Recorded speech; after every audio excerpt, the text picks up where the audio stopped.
Hey guys, so I got my hands on the Squire shield thanks to MB Extreme who lent me the shield. And after like one or even more days of planning what kind of build to do, I didn't want to do like the most meta, which would be Arakalis Fang, which is absolutely OP with the Squire. I end up doing Poet's Pen because that's a build that I have never done, I think, at least with Volatile Dead. That used to be old school, pretty popular build. I have a couple of things I want to say about the Squire Shield, and maybe I'm gonna start with by saying that I think Squire Shield is massively overrated. It does not give you all that much damage. You are limited in how you build the build, I guess. You could do the build like this, what you are seeing here, without a Squire, but with different setup, like with two spell slingers. Right now I'm only using one spell slinger, that is to create Desecrate. The Volatile Dead is basically essentially a 6-link, the wand and plus shield, and it is triggering just Volatile Dead. If you use like a normal setup without the Squire, you use like two spell slingers. You can also use three spell slingers to have Volatile Dead as well. Sorry, Detonate Dead, Volatile Dead, and then Desecrate Dead as a spell slinger. And then you could use a weapon that gives more damage basically, and then the shield that gives more damage, and more flexibility how you build around this setup. I end up with around 83,000 average hit damage with Volatile Dead per ball, and that does sound like a lot because you can create up to 60 balls, which ends up being almost 5 million, but it is a bit conditional, and you can actually get a lot more damage. There are quite a lot of builds in PoE Ninja that have a lot more average hit damage, but they on top also have Detonate Dead. So you definitely do not need the Squire Shield, and the Squire Shield, don't think that the Squire Shield just you put it on and you immediately get like mega damage. That's not the case, because without the Squire Shield this build is actually very budget, below 10 exalt budget. And I guess that's my point. You can't really make like a really OP build if the only expensive item that you have is the Squire Shield. The Squire Shield is currently over 100 exalts. If you take that 100 exalts and instead of buying Squire Shield you invest into really good items, you're gonna end up with overall better build. With this build, map clear of course feels great, and bossing is not too great. I'm actually a bit disappointed with my damage, and I suspect it may be because I am creating balls a bit too fast. We have some arming time, and if I create new balls, it despawns the previous ones. So I'm thinking that I may need to reduce my attack speed a bit. Unfortunately, I crafted some pretty nice gloves with more attack speed and increased attack speed support gem inside them, so I can't really drop my attack speed. But if anyone knows about like Poet's Pen and Volatile Dead builds, let me know in the comments below. Is it possible to attack too fast so that you basically despawn the balls before they can hit enemies? If that's the case, it could explain why my damage sometimes feels pretty bad. Clear speed wise it feels absolutely amazing, but it's a bit on the squishy side because, well, if I'm using 100 exalt shield I want to do big damage. But if I do that, I try to build around big damage, I don't really have much tankiness, so I end up going with Elementalist. And I know what you're gonna say, why not Necromancer? I wanted consistency, and golems do give me a lot of tankiness as well. Big regen, which allows me to run Righteous Fire. Wouldn't say very easily, but it did take a bit of planning and itemizing to be able to run Righteous Fire. Chaos Golem gives me physical damage mitigation, and Lightning Golem gives me a lot of attack speed. And Flame Golem gives me just generic damage. I also decided to use Inpulsa because I thought it's gonna help with the clear speed a lot, because Elementalist has the all hits shock, so the boss would just rush to enemies, shock them, kill them, explode, Impulsa explodes the rest.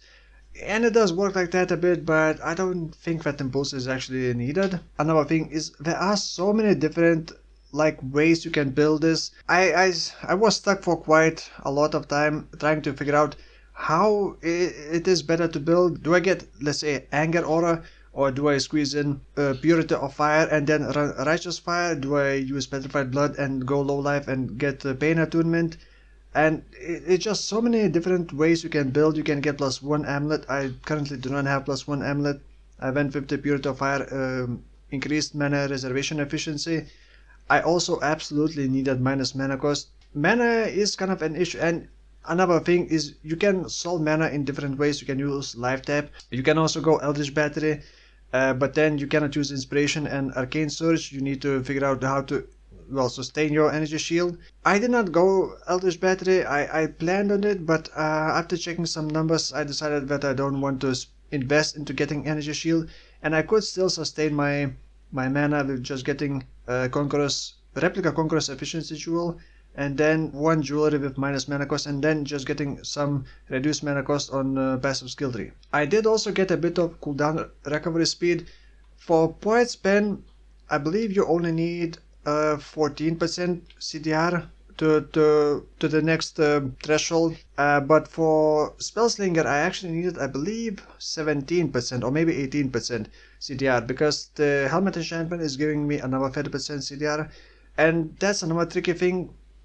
Spellslinger has longer cooldown, so you attack like 2 or 3 times before you create corpses, and you don't.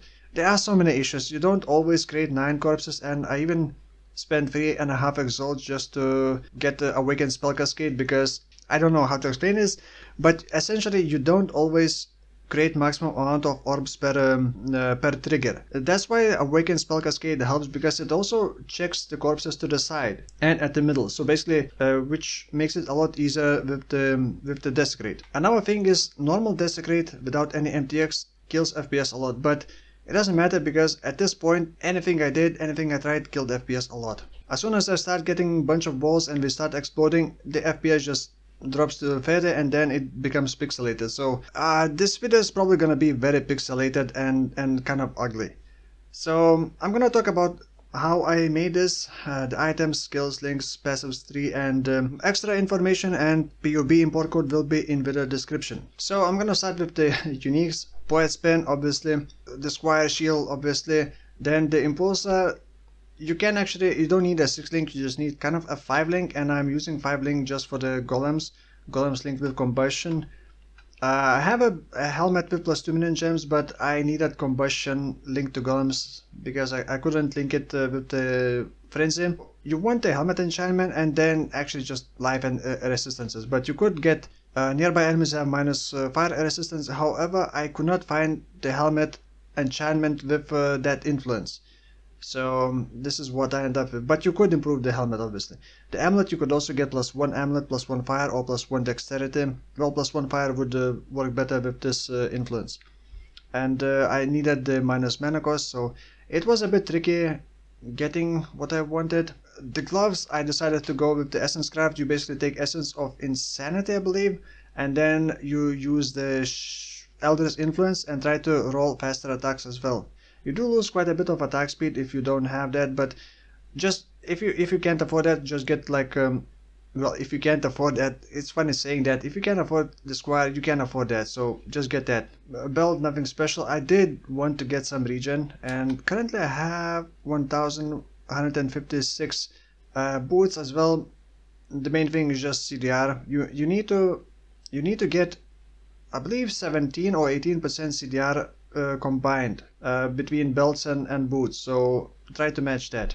And then Circle of Anguish for Herald of Ash, buff effect and increased damage. It's actually not expensive. For this I paid 1 exalt, but I only bought this for Leech. If you don't look for Leech, it's a lot cheaper. You can get Leech on the amulet as well. Now my main links inside Poet's Pen, I have Divergent Volatile Dead, but I realized that it's not really worth using Divergent. So I do have a normal Volatile Dead, just level 21, linked with Inspiration to lower the mana cost and get a bit of crit, so it does proc Elemental Overload easier. This is non-crit build. Also Awakened Spell Cascade. If you cannot afford Awakened Spell Cascade, just use normal Spell Cascade. It's not really a big deal. Awakened Fire Penetration is very cheap. It's like, what, 7-8 years. Arcane Surge, you don't want probably the max level because you don't immediately activate Arcane Surge. Wow, what? Uh-oh. I forgot to actually lower Arcane Surge level. Yep, I forgot to lower its level. You want to keep it at around level 13, maybe 12. This is again to lower the mana cost and to get some mana regen because it's pretty needed. And then Concentrated Effect because it just gives the most damage. And you don't really care about AoE, I think, all that much, because balls chase enemies and we hit them anyway, and I got Inpulsa, so yeah. Then for the Band skill, I am using Frenzy because Frenzy you get Frenzy on hit, and Frenzy gives attack speed. Just get quality and keep it at like level 1. GMP also doesn't matter the level, you're not really gonna be doing damage with that. Hex Touch and Elemental Weakness, and inside the gloves I got faster attacks and more attack and cast speed. You could also use Power Siphon, which does not need GMP, but you're not gonna be getting frenzy charges. For Spellslinger, it is linked with Phantasmal Desecrate. I don't think that Phantasmal is really worth it. So actually Volatile Dead, I should have mentioned at the start, Volatile Dead is 2-part damage. One part is when you create a Volatile Dead, it does the Corpse Explosion. And the Corpse Explosion is not a spell, and it's based on Corpse Life. But the balls themselves are spell based, and they do not carry the Corpse Life. So you don't really care about Corpse Life all that much. If the boss is standing still and you're creating all those balls under the boss feet, then yeah, it does help a bit. But Phantasmal Desecrate basically has each corpse spawn has up to 20% chance to become a forgotten corpse, which is basically a much higher HP corpse. It doesn't matter, I think. And then Spell Cascade, normal Spell Cascade, and Tempest Shield to become immune to shocks and get Spell Block. For the other auras, I got Vitality, Purity of Fire, Herald of Ash. Then there's also Flame Dash here. And I got Diversion Righteous Fire in the body armor. Oh, by the way, I got Anomalous, all the Anomalous Golems. So Anomalous Stone Golem, Flame Golem, Lightning Golem, and Hero's Golem, and they are linked to Combustion. You don't need a 6 link, 6 link is just for Diversion Righteous Fire, and Diversion just gives buff grants 20% increased spell damage, so it's a bit extra damage. Now for the passive skill tree, as you can see, Elementalist. I picked up the Golem nodes first, but I'm not sure if it's better because I kind of lack damage. Until you put on Squire, you really feel like you are lacking damage. So maybe actually pick up the Shock and Exposure early on. The Exposure I'm getting on Corrosive Elements, but you can also get on level 5 Awakened Fire Penetration, which is, I believe, 10% chance. On Corrosive Elements, it's 25% chance for fire skill to apply fire exposure, basically. This node is pretty important, Band Master, and the nodes behind that is actually not just for Band.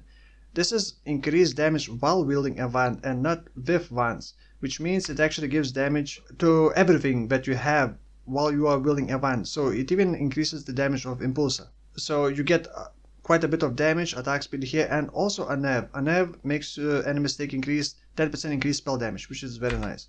The Golem node here, I got a Watcher's Eye for Vitality and the Purity of Fire. It's kind of cheap and I'm not sure if it's worth it. I just needed more regen and I mitigate some part of the physical damage as elemental, but I'm not sure if that's a good idea because I don't have a lot of HP and I do have pretty decent physical mitigation because I'm also generating endurance charges through this. Anointed, this one is pretty important. You get extra 2 corpses, which helps a lot, and also regen 2% life, which also helps a lot to sustain Righteous Fire. Got cover enemies in ash. This one is the worst conditional thing for on this build because you need to get a hit by an enemy, and if you're playing like a chicken, you're playing safely, hitting from like around the corner, you're not gonna get hit and you're not gonna get this damage, but you could get the fire exposure, which doesn't really give you all that much damage. Replica's Conqueror's efficiency. If you need dexterity, just use intelligence to dexterity jewel in here, for example, until you can get enough dexterity on your items. Also early on while leveling with the Poet's Pen, I went through here just to lower the mana cost, because the triggers cost quite a lot of mana until you put on the Squire shield, because I was using Spell Cascade, then Volatile Dead, and or just Fire Penetration to get the damage, but later on you're gonna want Inspiration and Arcane Surge, which is basically gonna help you sustain mana. That is pretty much it. I did quite a lot of bossing with this build, but it doesn't feel all that great for bossing. I haven't done Cirrus with this, and I'm not sure if I will do. I could proc Cirrus pretty soon and attempt it. I just hate Cirrus fight. But I think Cirrus would work pretty well with this, because the boss would just chase Cirrus when he teleports. This build can't really survive very well, so Cirrus would probably just one-shot me at some point, and then I would get annoyed and just would mess up. So yeah, that's pretty much it. I got some plans for the next build, but I'm not too sure what I'm gonna be doing. I'm gonna scrap this build, gonna give back the shield to MB, and plan something more on a budget. So yeah, thank you for watching, and I'll see you in the next one. Bye bye.